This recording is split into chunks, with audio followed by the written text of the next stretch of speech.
Hello दोस्तों, आप सभी को नमस्कार, जय जोहार। आप सभी का हमारे चैनल भारत भूमि विद्यापीठ में मैं वीरेंद्र स्वागत करता हूं। आज का हमारा ये वीडियो छत्तीसगढ़ के प्राचीन इतिहास पर क्षेत्रीय राजवंश पर आधारित है। हमने क्षेत्रीय राजवंशों पर कल के वीडियो में हमने सरकपुरी पर चर्चा कर रखी थी। सरकपुरी से आगे हमको पांडु वंश पर चर्चा करना है। आज हमको सिरपुर के प्राचीन इतिहास तथा पांडु वंश का विस्तृत इतिहास पर चर्चा करना है। तो बिना देरी किए हम आज के ये वीडियो स्टार्ट करते हैं। चलिए देखिए, सिरपुर के पांडु वंश, श्रीपुर या सिरपुर के पांडु वंश या सोमवंश, इन्हें पांडु वंश या सोमवंश दोनों के नाम से जाना जाता है।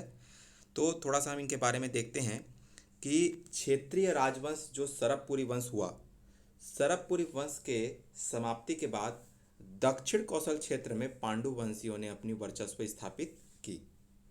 अर्थात आपको इससे ये बात भी पता चलती कि पांडु वंश का शासन कहीं ना कहीं इस समय और चल रहा होगा, तभी उन्होंने इस जगह में अपना वर्चस्व स्थापित करके शासन सत्ता स्थापित की। तो सरकपुरी वंश की समाप्ति के बाद दक्षिण कौशल क्षेत्र में पांडु वंशियों ने अपनी वर्चस्व स्थापित की। उन्होंने अपनी राजधानी सिरपुर को बनाया। ये स्वयं को सोमवंशी पांडव कहते हैं, परंतु अभिलेखों में इन्हें पांडु वंश बताया गया है। वस्तुतः ऐसा इसलिए रहा होगा क्योंकि उड़ीसा के बलांगीर क्षेत्र में राज्य करने वाले परवर्ती सोमवंशियों से भिन्नता प्रकट करने के लिए, मतलब जो उड़ीसा क्षेत्र के जो सोमवंशी शासक हुए उनसे भिन्नता प्रकट करने के लिए, परवर्ती मतलब इनके बाद में जो आने वाले जो सोमवंश है जिन्होंने उड़ीसा में शासन किया, उनसे भिन्नता प्रकट करने के लिए। आपको पता है या नहीं पता, तो ये बात जानिए कि यही जो हमारे दक्षिण कौशल के जो पांडु वंश है, जब नल वंश और बाण वंशों के द्वारा इनकी समाप्ति की जाएगी, इनको यहाँ से खदेड़ा जाएगा, तो ये पूर्व की ओर कूच करके उड़ीसा वाले जो सोनपुर बलांगीर क्षेत्र में अपनी शासन सत्ता स्थापित करते हैं। और ये जो राजवंश है वहाँ सोमवंश के नाम से जाना जाता है और उसके पहले शासक शिवगुप्त होते हैं। ठीक है, तो इसीलिए हमने क्या चर्चा कर रखा अभी तक, हमने देखा कि छत्तीसगढ़ में सरकपुरी वंश की समाप्ति के बाद दक्षिण कौशल वाले क्षेत्र में पांडु वंशियों ने अपनी वर्चस्व स्थापित की। उन्होंने अपनी राजधानी सिरपुर को बनाया। अब देखते हैं कि इस राजवंश को मैकल क्षेत्र में, खास करके जो अमरकंटक वाला क्षेत्र इनकी राजधानी हुआ करती थी। प्राचीन समय में ये राजवंश जो है सबसे पहले किस नाम से जाना जा रहा है, पांडुवंश से। इस राजवंश को मैकल क्षेत्र में पांडुवंश कहा गया है तथा दक्षिण कौशल क्षेत्र में इन्हें सोमवंश या पांडुवंश के नाम से भी जाना जाता है। मतलब प्राचीन समय में इनको क्या कहा गया है, पांडुवंश। तो महत्वपूर्ण बात यह है कि मैकल क्षेत्र में ये पांडुवंश कहलाएं तथा दक्षिण कौशल क्षेत्र में ये जब इन्होंने सरकपुरी वंशों की सत्ता को समाप्त कर अपनी सत्ता स्थापित की, तो ये सोमवंशी पांडु या सोमवंश या पांडुवंश के नाम से कहलाएं। दोनों में कंफ्यूज नहीं होना है। अब हमको सबसे पहले इनकी प्राचीन इतिहास देखना है। तो सोमवंश या पांडुवंश का प्राचीन इतिहास देखें तो ये मैकल क्षेत्र से चालू होता है। 5वीं सदी में मैकल क्षेत्र में सोमवंश का शासन था। इनकी शासन सत्ता का क्षेत्र अमरकंटक हुआ करता था। अमरकंटक इनकी राजधानी थी। यहाँ पांडु वंशियों की एक शाखा के राज्य करने के विषय में भरत बल के बहमनी ताम्रपत्र से उल्लेख मिलता है। मतलब इस क्षेत्र के बारे में हमको ज़्यादा जानकारी नहीं मिलती, इनकी शासन सत्ता के बारे में जानकारी नहीं मिलती। ये बहुत छोटे भूभाग पर शासन कर रहे थे। लेकिन एक शासक हुए जो भरत बल, उनके जो ताम्रपत्र बहमनी, इससे हमको जो थोड़ी बहुत जानकारी मिलती है। इससे हमको जानकारी मिलती है कि इस क्षेत्र में किन किन शासकों ने शासन किया। तो प्रमुख शासकों का क्रम क्या है, जयबल जो संस्थापक हुए, ठीक है, जयबल, वत्सबल, नागबल, भरतबल। आपको 4 ही नाम याद करने हैं। जयबल संस्थापक है मैकल के सोमवंश का। जयबल, वत्सबल, नागबल, भरतबल। जयबल, वत्सबल, नागबल, भरतबल। देखिए, जयबल संस्थापक हो गए। वत्सबल अन्य नाम उदयन, मोस्ट इंपॉर्टेंट है, याद रखिएगा भी। वत्सबल का अन्य नाम क्या है, उदयन। उसके बाद में नागबल, इन्होंने महाराज की उपाधि धारण की। उसके बाद में भरतबल, भरतबल का अन्य नाम क्या है, इंद्रबल। ये हम लोग पांडु वंश या सोमवंश का सबसे प्राचीन इतिहास देख रहे हैं कि जब वो 5वीं सदी में इस वंश की स्थापना कौन करते हैं, जयबल। किस क्षेत्र में, मैकल क्षेत्र के अमरकंटक क्षेत्र में। जयबल के बाद वत्सबल ने शासन किया, जिनका अन्य नाम क्या था, उदयन, नागबल, फिर भरतबल आए। ठीक है, फिर भरतबल आए। अब ध्यान देने वाली बात यह है कि ये भरतबल का ही अन्य नाम इंद्रबल था। यही है जो अभी दक्षिण कौशल क्षेत्र में सरबपुरी वंश को हटाकर पांडु वंश की नींव रखेंगे। दक्षिण कौशल के जो पांडु वंश हुए, जो सिरपुर के पांडु वंश हुए, उसकी नींव कौन रखेंगे? इंद्रबल। भरतबल के बहमनी ताम्रपत्र में उसकी रानी लोक प्रकाशा का उल्लेख है, जो सरबपुरी वंश के शासक नरेंद्र की बहन थी। भरतबल या इंद्रबल ने सरबपुरी शासकों को सत्ताच्युत करके दक्षिण कौशल क्षेत्र में पांडु वंश की नींव रखी। मतलब आपको ये समझना है कि ये वंश का इतिहास कहाँ से चालू होता है? मैकल क्षेत्र से। मैकल क्षेत्र में सर्वप्रथम जयबल इसकी स्थापना करते हैं, फिर वत्सबल शासन करते हैं, फिर नागबल शासन कर रहे थे। जिस समय नागबल शासन कर रहे थे उसी समय भरतबल, जिनका अन्य नाम इंद्रबल है, ये सरबपुरी जो शासक हुए सुदेवराज, उनके यहाँ ये सामंत थे। जब अपना सरबपुरी वंश अंतिम दौर पर लड़खड़ा रहा था, तब पांडु वंशियों ने उन पर कई बार आक्रमण किए, लेकिन आक्रमण उनका विफल रहा। सरबपुरी वंश ने अपना आक्रमण को कई बार विफल किया, लेकिन अंततः पांडु वंशियों के द्वारा जो अपना भरतबल के नेतृत्व में, इंद्रबल के नेतृत्व में अभियान किया गया और इन्होंने सरबपुरी वंश के शासकों की हत्या करके वहाँ अपना दक्षिण कौशल क्षेत्र में पांडु वंश की नींव रखी। तो अब इसके आगे हमको सिरपुर के पांडु के बारे में पढ़ना है। तो चलिए, सिरपुर के सोमवंशी या पांडुवंशी के बारे में हमको देखना है। तो अभी तक हमने मैकल के पांडुवंश देखा, अब सिरपुर के सोमवंशी देखना है। देखिए, कालिंजर शिलालेख में आदि पुरुष का नाम उदयन मिला है। इस वंश के जो हमारे दक्षिण कौशल के जो सोमवंश है, इसके आदि पुरुष का नाम उदयन मिला है, जिसका पुत्र इंद्रबल था। याद रखिएगा, इंद्रबल किसका पुत्र था? उदयन का। इंद्रबल कोई और नहीं, वही व्यक्ति है जो सरबपुरी वंश के 6वें शासक सुदेवराज का सामंत था। इंद्रबल ने सरबपुरियों को सत्ताच्युत कर दक्षिण कौशल क्षेत्र में पांडु वंश की स्थापना की थी। ये बस वही है कि मैकल जो पर्वतीय क्षेत्र है, पर्वतीय क्षेत्र से पठार में जो सत्ता की स्थापना कौन कर रहे हैं, मैदान वाले जो क्षेत्र हमारे दक्षिण कौशल जो मैदान वाले क्षेत्र में स्थापना कौन कर रहे हैं? इंद्रबल। ठीक है, याद रखिएगा। प्रमुख शासकों का हम क्रम देखें अगर, तो उदयन जो आदि पुरुष है, उदयन, उसके बाद में इंद्रबल उनका जो पुत्र, फिर नन्न प्रथम, ठीक है, महाशिव तिवरदेव, नन्न द्वितीय, चंद्रगुप्त, हर्षगुप्त, महाशिवगुप्त बालार्जुन। आपको इन नाम को इन्हीं पेयर में याद रखना है। सबसे पहले उदयन और इंद्रबल, पिता पुत्र, उदयन इंद्रबल। उसके बाद में नन्न प्रथम और नन्न द्वितीय के बीच में महाशिव तिवरदेव है, तो नन्न प्रथम, महाशिव तिवरदेव, नन्न द्वितीय। उसके बाद में फिर 3 का पेयर है, चंद्रगुप्त, हर्षगुप्त, महाशिवगुप्त बालार्जुन। ठीक है, फिर से देखते हैं, उदयन और इंद्रबल, फिर नन्न प्रथम, तिवरदेव, नन्न द्वितीय, चंद्रगुप्त, हर्षगुप्त, महाशिवगुप्त। ठीक है, आशा करते हैं आपको शासकों का नाम याद हो गया होगा। ठीक है, तो चलिए अब इन शासकों का एक एक करके हम विस्तृत विवरण देखते हैं। अगर आपको ये वीडियो अच्छा लगे तो प्लीज़ लाइक, सब्सक्राइब और शेयर करना ना भूलें, ताकि और भी वीडियोस बनाने के लिए हमको एक मोटिवेशन, प्रेरणा मिलती रहे। तो देखिए, उदयन, सबसे पहले उदयन और इंद्रबल। तो उदयन इस वंश के आदि पुरुष हुए। कालिंजर शिलालेख में इनका वर्णन है। ये इंद्रबल के पिता थे। इंद्रबल, इनकी जानकारी, इंद्रबल के बारे में जो जानकारी है, इंद्रबल के पुत्र ईशान देव के शिलालेख से मिलती है। पांडु वंश का वास्तविक संस्थापक किसे कहा जाता है? इंद्रबल को। राजधानी इनकी सिरपुर रही। सरबपुरी जो राजा 6वें नंबर पर हुए सुदेवराज, उनके यहाँ ये सामंत थे। इस बात की जानकारी हमको सुदेवराज के कौवा ताल अभिलेख से मिलती है कि उनका सामंत इंद्रबल रहा है। अन्य नाम इनका भरतबल था। ठीक है, विवाह इनका सरबपुरी राजकुमारी लोक प्रकाशा से हुआ। ठीक है, विवाह इनका किससे होता है? सरबपुरी राजकुमारी लोक प्रकाशा, जो महाराज नरेंद्र की बहन थी। इंद्रबल ने अपने नाम से इंद्रपुर, जिसे वर्तमान में आज खरौद, जांजगीर चांपा जिले में स्थित है, खरौद की स्थापना की। इंद्रबल ने अपने नाम से इंद्रपुर, वर्तमान खरौद नगर की स्थापना की। इंद्रबल के 4 पुत्र थे, नन्नराज, सूरबल, ईशान देव, भावदेव। नन्नराज, सूरबल, ईशान देव, भावदेव। ठीक है, नन्नराज जो है सबसे बड़ा पुत्र था, इनको उत्तराधिकार मिला। ठीक है, सूरबल इनका दूसरा पुत्र था। ईशान देव जो है ठीक है, ये अभी खरौद मंदिर का निर्माण करेंगे खरौद शहर में, जहाँ जो शहर जो इनके पिताजी ने स्थापना की, उस शहर में, ये उस नगर में लक्ष्मण मंदिर, खरौद का जो लक्ष्मण मंदिर है उसका निर्माण करेंगे। और चौथे पुत्र भावदेव, भावदेव का भंदक शिलालेख है, ये बस याद रखना है। तो आगे देखते हैं, उत्तराधिकार में इंद्रबल का उत्तराधिकारी कौन हुए? नन्नराज प्रथम। तीसरे पुत्र ईशान देव ने पिता द्वारा स्थापित खरौद में लक्ष्मणेश्वर मंदिर का निर्माण करवाया।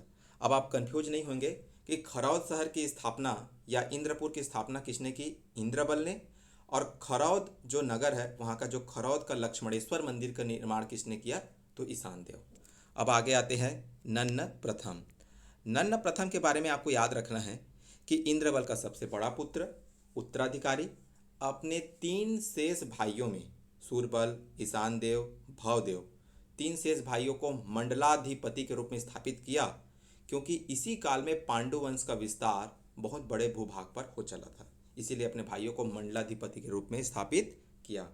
अगले शासक आते हैं महाशिव तिवरदेव। अभी हमने देखा था ना, सबसे पहले उदयन, इंद्रबल, नन्न प्रथम, तिवरदेव, फिर नन्न द्वितीय। तो अब आते हैं तिवरदेव, महाशिव तिवरदेव के लिए। ये नन्न राज के पुत्र थे एवं उत्तराधिकारी। इस वंश के सबसे प्रतापी राजा हुए तिवरदेव। इसके काल को पांडु वंश का उत्कर्ष काल कहा जाता है। महाशिव तिवरदेव के काल को क्या कहा जाता है? पांडु वंश का उत्कर्ष काल। तो तिवरदेव के बारे में आपको क्या याद रखना है? प्रतापी राजा, उत्कर्ष काल, पांडु वंश का उत्कर्ष काल। तिवरदेव ने कौशल से लेकर उत्कल तक अपना विस्तार किया राज्य का, इसीलिए सकल कौशलाधिपति की उपाधि धारण की। आगे चल करके हम अभी कलचुरी जब पढ़ेंगे मध्यकालीन छत्तीसगढ़ इतिहास में, तो वहाँ पृथ्वीदेव जो प्रथम हुए वो भी सकल कौशलाधिपति की उपाधि धारण करेंगे। तो आपको कंफ्यूज नहीं होना है, आपको याद रखना है कि महाशिव तिवरदेव ने भी सकल कौशलाधिपति की उपाधि धारण की थी। इनके 3 ताम्रपत्र हमको राजिम, बोड़ा रायगढ़ और बालोद से प्राप्त हुए हैं, जो इनके पराक्रम का संकेत देते हैं कि इतने क्षेत्र में इनका साम्राज्य, इनका राज्य फैला हुआ था। राजिम ताम्रपत्र पर इन्हें परम वैष्णव कहा गया है, महाशिव तिवरदेव को। तो महाशिव तिवरदेव के लिए क्या याद रखेंगे? इस वंश के प्रतापी राजा हुए, पांडु वंश का उत्कर्ष काल, सकल कौशलाधिपति। आपको 2 पॉइंट विशेष करके याद रखना है महाशिव तिवरदेव के लिए कि पांडु वंश का उत्कर्ष काल किसके काल को कहा गया है? महाशिव तिवरदेव। सकल कौशलाधिपति की उपाधि धारण किसने की? तो अपन महाशिव तिवरदेव। अब अगले हमारे जो शासक हुए नन्नराज द्वितीय। अभी हमने याद किया था उदयन, इंद्रबल, नन्नराज प्रथम, तिवरदेव, नन्नराज द्वितीय। तिवरदेव का उत्तराधिकारी उनका पुत्र एकमात्र ताम्रपत्र अड़भार से मिला है, जिसमें इसे कौशल मंडलाधिपति कहा गया है। मुख्य बात यह है कि नन्नराज द्वितीय संतानहीन था। नन्नराज द्वितीय क्या था? संतानहीन, इनका कोई पुत्र नहीं था। इसीलिए इनके बाद जो राजा बनते हैं वो इनके चाचा चंद्रगुप्त, जो राजा बनेंगे वो चाचा चंद्रगुप्त हैं। चंद्रगुप्त इनके चाचा हैं, ठीक है, और तिवरदेव के जो है वो भाई हैं। तो नन्नराज की मृत्यु के बाद उसके चाचा एवं तिवरदेव के अनुज चंद्रगुप्त शासक बने, क्योंकि नन्नराज द्वितीय संतानहीन था। सिरपुर के लक्ष्मण मंदिर में चंद्रगुप्त का उल्लेख है, ठीक है। बस आपको याद रखना कि इसके बाद शासक चंद्रगुप्त आए, क्योंकि शासकों का क्रम एग्जाम में पूछता है। उसके बाद में क्या था हम लोग देखे थे, ठीक है, चंद्रगुप्त, हर्षगुप्त, महाशिवगुप्त, बालार्जुन। तो अब हर्षगुप्त आ गए। हर्षगुप्त के बारे में याद रखना कि सिरपुर शिलालेख अनुसार चंद्रगुप्त का पुत्र एवं उत्तराधिकारी हर्षगुप्त हुए। इनका विवाह मगध के मौखरी राजा सूर्यवर्मा की पुत्री वासाटा देवी से हुआ था, ठीक है। किनसे हो रहा है हर्षगुप्त का विवाह? मगध के मौखरी राजा सूर्यवर्मा की पुत्री वासाटा देवी। बस आप इतना याद रखिएगा कि मौखरी राजकुमारी से इनका विवाह हुआ है, और मौखरी राजकुमारी कौन है? वासाटा देवी। हर्षगुप्त का विवाह किससे हुआ? वासाटा देवी मौखरी राजकुमारी से। इनको 2 पुत्रों की प्राप्ति होती है, एक महाशिवगुप्त, दूसरा है रणकेसरी। मृत्यु स्मृति चिन्ह स्वरूप, इनकी मृत्यु होने पर मृत्यु स्मृति चिन्ह स्वरूप इनकी पत्नी मौखरी जो राजकुमारी थी, जो इनकी जो पत्नी वासटा देवी के अनुसार, वासटा देवी ने सिरपुर में हरि अर्थात विष्णु का एक सुंदर कलात्मक भव्य मंदिर बनवाया। मोस्ट इम्पॉर्टेंट है कि सिरपुर का जो लक्ष्मण मंदिर इसी को कहा जाएगा, अभी आगे चल के इसी के नाम से प्रख्यात है। ये गर्भगृह में इसके कौन सा अपना भगवान है या किसको समर्पित है, ये आपसे पूछ सकता है। तो हरि अर्थात विष्णु को याद रखिएगा। तो पति की मृत्यु पर, हर्षगुप्त की मृत्यु पर उनकी पत्नी वासटा देवी के द्वारा उनकी स्मृति चिन्ह के रूप में सिरपुर पर एक लक्ष्मण मंदिर का निर्माण करवाया गया। ये मंदिर की वास्तुकला नागर शैली, लाल ईंटों का प्रयोग हुआ है, जो उत्तर गुप्त वास्तुकला का बेजोड़ नमूना है। ये आपको याद रखना है। उसके बाद में आते हैं हमारे अगले जो शासक है महासिगुप्त बालार्जुन। बालार्जुन जो है इस वंश के अंतिम राजा हुए और बालार्जुन के बारे में आपको 12 पॉइंट याद रखना है। इनका सामान्य परिचय देखते हैं। पहला, हर्षगुप्त का पुत्र एवं उत्तराधिकारी। इनकी माता कौन है? वासटा देवी। बाल्यकाल में ही धनुर्विद्या में पारंगत थे, इसीलिए बालार्जुन कहलाए। बाल धन अर्जुन, बालार्जुन कहलाए। 40 वर्षों तक इन्होंने शासन किया, 595 से 655 ईस्वी तक। इनका शासन काल आपको थोड़ा सा याद रखना है। सबसे अधिक समय तक इन्होंने शासन किया है। ये अनुयायी थे शैव धर्म के। देखिए, इनका पूरा वंश वैष्णव धर्म का अनुयायी था, लेकिन ये शैव धर्म के अनुयायी थे। इस बात की जो अपने को पता कैसे चलता है, तो इनकी जो मुद्रा है, मुद्रा पर वृषभ त्रिशूल चित्र अंकित है। उपाधि ये परम महेश्वर एवं माता पितु धानु ध्याता, ये 2 उपाधि धारण किए, परम महेश्वर और माता पितु धानु ध्याता। शासन काल को छत्तीसगढ़ का स्वर्ण काल कहा गया। ठीक है, जैसे तिवर देव के काल को क्या कहा गया था, अभी थोड़ा देर पहले हमने देखा, पांडु वंश का उत्कर्ष काल। और अपना बालार्जुन के काल को क्या कहा जा रहा है? पूरे छत्तीसगढ़ का स्वर्ण काल। ठीक है, स्वर्ण काल क्यों कहा गया अभी आगे हम देखेंगे। सिरपुर के लक्ष्मण मंदिर का निर्माण कार्य इन्होंने पूरा करवाया, जो इनकी माता वासटा देवी ने अपने पति हर्षगुप्त की मृत्यु पर निर्माण कार्य प्रारंभ करवाया था। उसको पूरा किसने करवाया? महासिगुप्त बालार्जुन ने।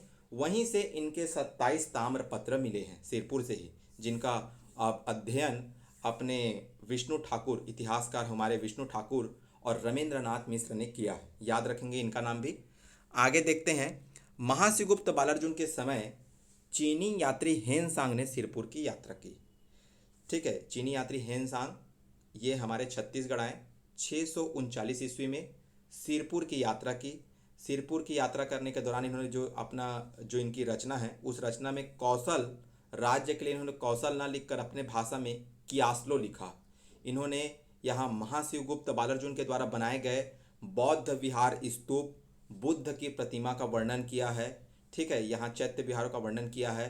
तो इस प्रकार से उन्होंने लिखा कि यहाँ के राजा क्षत्रिय हैं, लेकिन बौद्ध धर्म में भी उनकी आस्था है। ठीक है, राजा को सहिष्णु भी बताया। उसके बाद में देखते हैं आगे, महाशिवगुप्त ने चालुक्य नरेश पुलकेशिन द्वितीय की अधीनता स्वीकार की। रवि कीर्तिकृत एहोल प्रशस्ति में इसका उल्लेख है। जब रेवा नदी के तट पर पुलकेशिन द्वितीय उत्तर सम्राट हर्ष को हराने के लिए जब निकले थे, तो जब पुलकेशिन द्वितीय दक्षिण कौशल से गुजरे तो महाशिवगुप्त ने उसकी अधीनता स्वीकारी थी। इस बात की जानकारी किसमें मिलती है हमको? रवि कीर्तिकृत एहोल प्रशस्ति अभिलेख में। ये याद रखिएगा। अगला पॉइंट है कि बालार्जुन के 27 ताम्रपत्र जो सिरपुर से मिले हैं का अध्ययन इतिहासकार विष्णु सिंह ठाकुर और रमेंद्रनाथ मिश्र, ये दोनों नाम याद करना है आपको, एग्जाम में पूछ सकता है। विष्णु सिंह ठाकुर और रमेंद्रनाथ मिश्र ने किया। बालार्जुन ने सिरपुर में गंधेश्वर मंदिर हेतु दान भी दिया था। ये बालार्जुन के 12 पॉइंट थे। अब हमको देखना है कि इनका पतन कैसे हुआ था। ये बहुत इंपॉर्टेंट है, ये आगे चल के आपको हेल्प करेगा कि संभवतः नलवंशी शासक बिलासतुंग, नलवंशी जो दक्षिण क्षेत्र में नलवंश बने हुए हैं बस्तर क्षेत्र में, नलवंशी शासक बिलासतुंग या ऊपर पाली कोरबा वाले क्षेत्र में बाणवंशी शासक विक्रमादित्य। ठीक है, या तो नीचे वाले नलवंशी शासक कौन है? बिलासतुंग, उन्हीं का शासन क्रम चलते रहता है। या तो ऊपर में कौन है? कोरबा वाले क्षेत्र में, पाली वाले क्षेत्र में बाणवंशी शासक विक्रमादित्य। तो संभवतः नलवंशी शासक बिलासतुंग या बाणवंशी शासक विक्रमादित्य के आक्रमण से इनका पतन हुआ।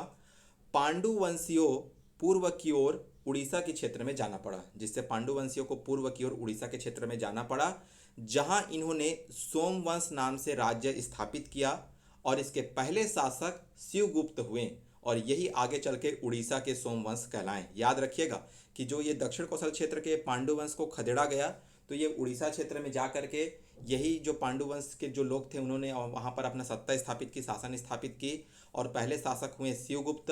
यही आगे चल के उड़ीसा के सोमवंश कहलाएंगे, जिनका प्रभाव छत्तीसगढ़ में भी देखने को मिलेगा। ठीक है, आगे देखते हैं। अब हम देखते हैं छत्तीसगढ़ का स्वर्ण युग पांडु वंश के काल को कहा जाता है।